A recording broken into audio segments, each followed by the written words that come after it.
brought to his attention today that we're the only country that does mail-in voting. When is somebody going to step in and tell him that is not true? 34 countries have mail-in voting. All the countries that have mail-in voting.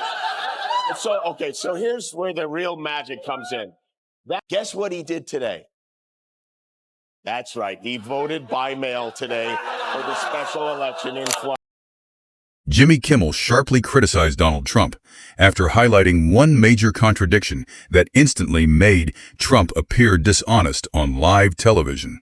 For days, Trump had been attacking mail-in voting, calling it corrupt, unsafe, and filled with fraud, claiming it was damaging the country. But then it came out that Trump himself had just voted by mail in Florida. That single revelation completely undercut his argument, because people immediately recognized the hypocrisy. Kimmel did not need elaborate punchlines. He simply placed Trump's own statements next to his actions, and the contradiction spoke for itself. One day, Trump was loudly insisting that mail-in voting was cheating and peek at what might be in store for Team Trump come November at the elections. I mentioned last night, Mr. Ban Mail-in Voting voted by mail in a special election in Palm Beach. This is a district Trump won by double digits 2 years ago, and the district he lives in. But seems like maybe the magic is wearing off, because last night, a Democrat, Emily Gregory, scored a major upset over a Trump choice. The next day, he was personally using that very same system to cast his own ballot. Kimmel pointed out how absurd it looked to watch someone publicly attack a system while privately relying on it at the same time. What made it even worse for Trump was where it happened. Palm Beach, his own political stronghold, the area around Mar-a-Lago where he typically holds major influence. Yet even there, voters rejected the Republican candidate Trump had personally endorsed.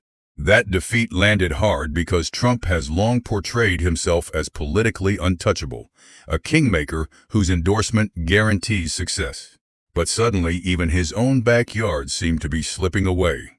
Kimmel drove that point home, suggesting Trump's political influence may not be as... The Republican candidate, John Maples, had his complete and total endorsement, and that John will never let you down.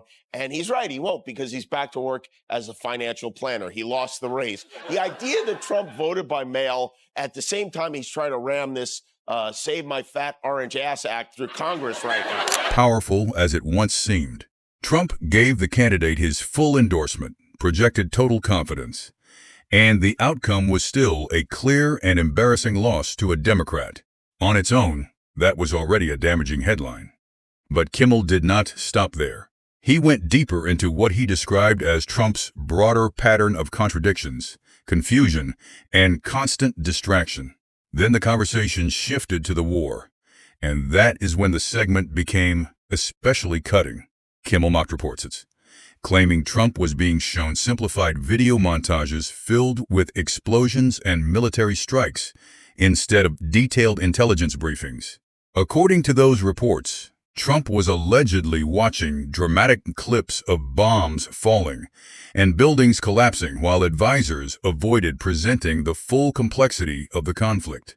Kimmel compared it to keeping a child entertained with action scenes instead of briefing an actual commander-in-chief. That comparison stayed with viewers because Trump often speaks about war like someone narrating a movie rather than someone dealing with real consequences. Every time Trump declared victory, the reality on the ground appeared more unstable, more expensive, and more dangerous. Kimmel highlighted how Trump kept claiming wars were under control, while violence and tensions continued escalating. He then connected that pattern to Trump's constant focus on controlling the public narrative. While serious questions remained about Epstein connections, economic struggles, and rising gas prices, national attention suddenly shifted toward war coverage and patriotic messaging.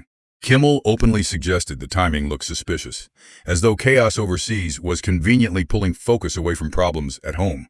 That idea spread quickly online, because many people have seen Trump redirect attention before whenever pressure begins building around him. Kimmel also dismantled the administration's defense of Trump's voting hypocrisy.